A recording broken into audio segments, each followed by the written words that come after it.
A paz do Senhor Jesus esteja com todos. Hoje nós estamos no nosso dia 198 e eu gostaria de falar rapidamente a respeito do capítulo 10 ao capítulo 13 do profeta Isaías. Eu disse no primeiro ou no segundo dia desse livro que Isaías é o livro que mais profetizou sobre a vinda de Jesus.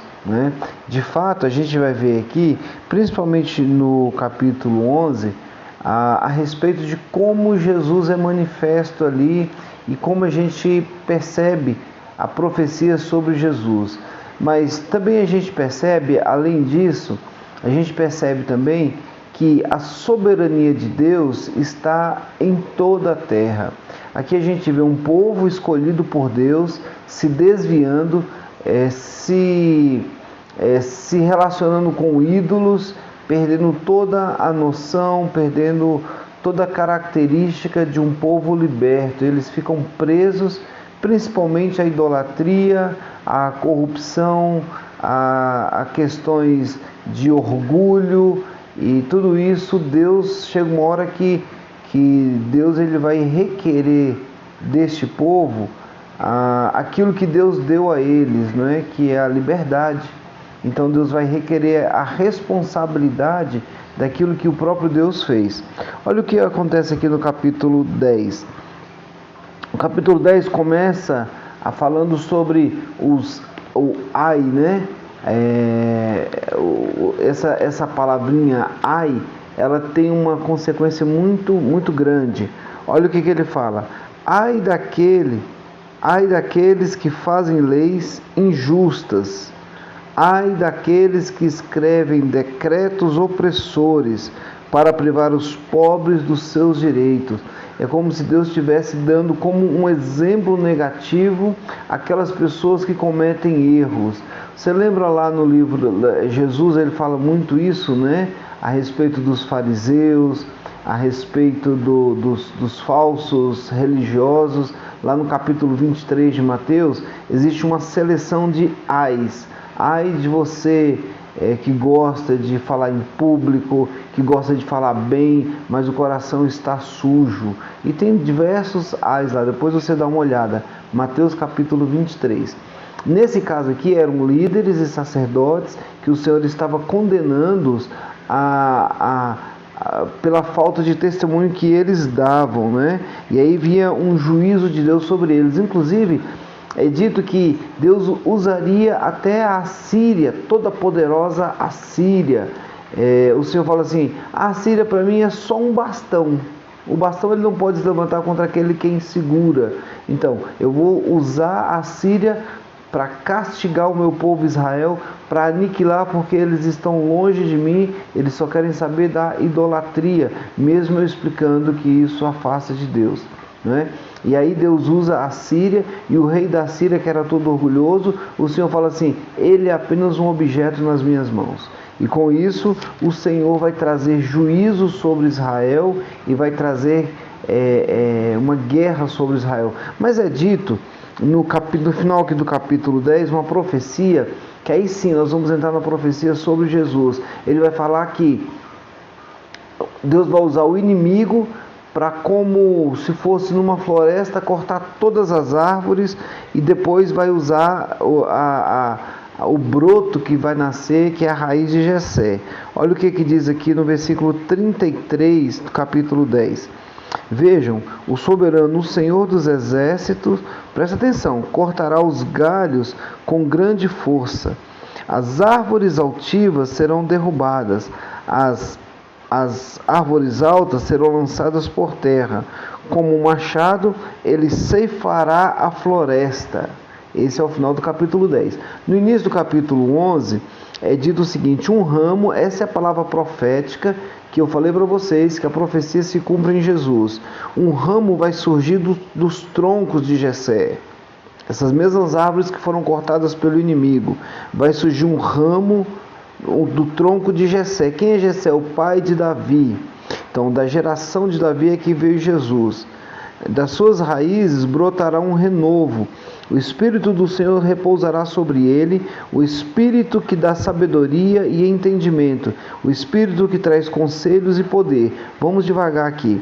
Ele fala que de Jessé, quer dizer, da geração de Davi, haverá um Salvador. E Jesus, ele veio da tribo de Judá.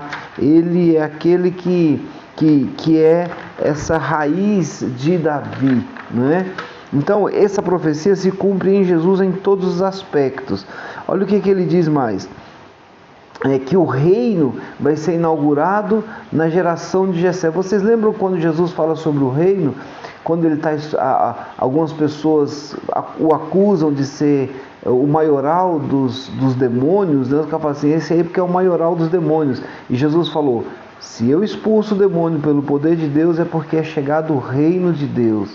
Uma outra situação também que Jesus falou que é chegado o reino de Deus, nele, em Cristo Jesus, é quando ele vem no batismo dele, tem a manifestação de Deus, esse é meu Filho amado, em quem me comprazo, e o Espírito de Deus veio sobre ele, e ali foi inaugurado o reino de Deus.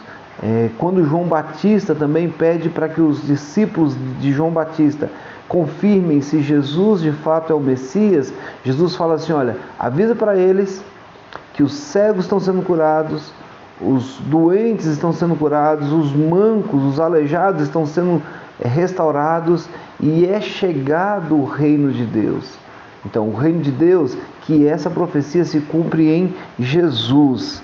No versículo 2, fala que, aí sim, tem a ver com o que eu acabei de explicar sobre o batismo, fala que o Espírito do Senhor repousará sobre ele, o Espírito que traz conselho e poder, o Espírito que dá conhecimento e temor de Deus. O Espírito Santo no batismo veio sobre Jesus, cumprindo essa profecia. E mais, ele inspirará no temor do Senhor, não julgará pela aparência e nem decidirá com base no que ouviu. Os líderes do tempo de Jesus, eles afastavam o povo de Deus. E Jesus veio, então, julgando o povo com justiça, paz, misericórdia e retidão. Tudo que está aqui. Por isso que ele aproxima as pessoas de Deus. Ele não afasta as pessoas de Deus, como acontecia com os sacerdotes no tempo de Jesus. Para a gente encerrar aqui, a gente percebe que esse trecho é muito interessante. A partir do versículo 4,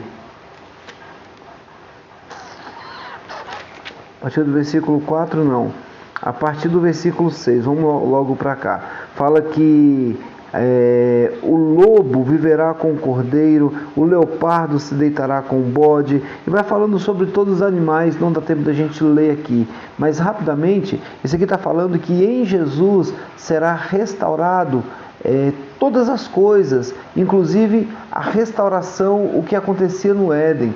Porque vocês lembram que quando o homem estava no Éden, havia harmonia entre o homem e os animais. E essa harmonia, ela foi quebrada por causa do pecado. Mas no reino de Jesus, que uns acreditam que pode ser no milênio, no reino milenar, outros não. Quem sabe mais para frente a gente fala sobre o milênio, mas uns acreditam que é no milênio em que a restauração do Éden será natural aqui na terra. Então, é no reino de Jesus, quando Jesus estiver reinando no milênio, existem outras vertentes nisso, mas alguns acreditam que é nesse reino que os animais serão novamente, haverá um equilíbrio, né? Por isso que Jesus, quando vai ensinar na oração Pai Nosso, ele fala, assim na terra como é no céu. Então, que seja aqui na terra como é no céu. Isso está falando que no céu há uma harmonia, então na terra haverá uma harmonia também, não é? Então, eu acho tremendo isso aqui, porque está falando que o reino que foi profetizado aqui foi cumprido em Jesus. E por último, ele vai dizer o seguinte, naqueles dias, versículo 10, no versículo 9, fala assim, ninguém fará nenhum mal, nem destruirá coisa alguma em todo o meu santo monte, porque a terra, olha só, se encherá do conhecimento do Senhor, como as águas cobrem o mar. E naquele dia as nações buscarão a raiz de Jessé. A profecia é que o conhecimento do Evangelho vai ser conhecido em todas as nações. Lembra da profecia? Quando o Evangelho for pregado a todas as nações, aí virá o fim, pois a terra se encherá do conhecimento do Senhor. O conhecimento do Senhor é o Evangelho que liberta, como as águas cobrem o mar. Então, as nações, elas vão buscar a raiz de Jessé.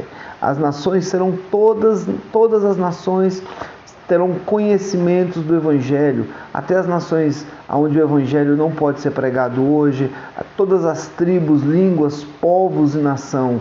Aí as pessoas poderão decidir se preferem andar no reino de Deus ou não. Gente, essa profecia é muito especial. Nosso tempo aqui é muito curto para a gente falar a respeito dessas profecias, mas dê uma lida com carinho nesse capítulo 11, leia uma vez, leia duas vezes, você vai ver que toda a profecia aqui se refere a Jesus, a um reino que foi inaugurado quando Jesus estava aqui.